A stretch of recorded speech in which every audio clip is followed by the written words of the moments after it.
There are currently 6 rigs in the Outlast Trials, but which one should you use? What should you avoid? If this is what you're wondering, I've got you. Today, I'll talk about all 6 rigs in the Outlast Trials, their pros and cons. The stun rig.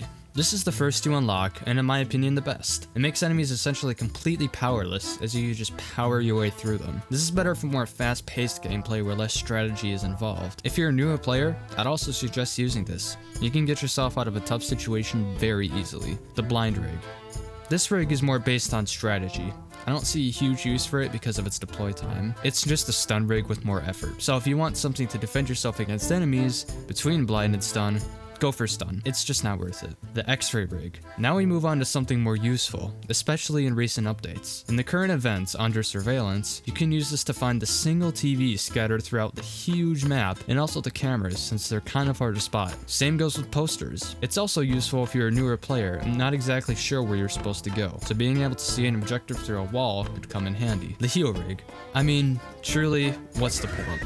Unless you're in a large group who constantly needs to be healed, this just isn't worth it. There's bandages, auto health regen with the required prescription, small and large medicines, and more. You'd be better off using the X-ray rig to find health items than the actual heal rig, since X-ray just lets you see more. The barricade rig. Now this is the worst rig in the game.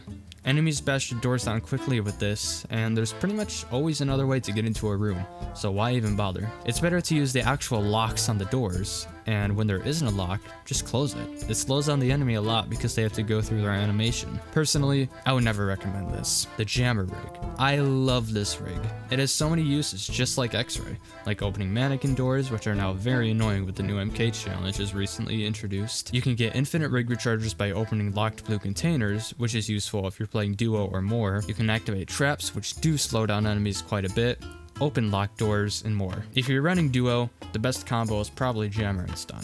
You can get a bunch of rig rechargers for stun, and the jammer makes the trial more convenient. Really, it's up to you what to use. I'd cross off heal, barricade, and blind, so you're left with jammer, X-ray, and stun. To put this short, stun is the most useful generally, but X-ray can be really useful for finding objectives, secondary objectives, spotting enemies, and more. Jammer is more like a secondary rig, where if you're running with a group, someone should use this to farm rig rechargers. If you're performing subpar in the Outlast Trials, watch this video to learn how to get good at the game.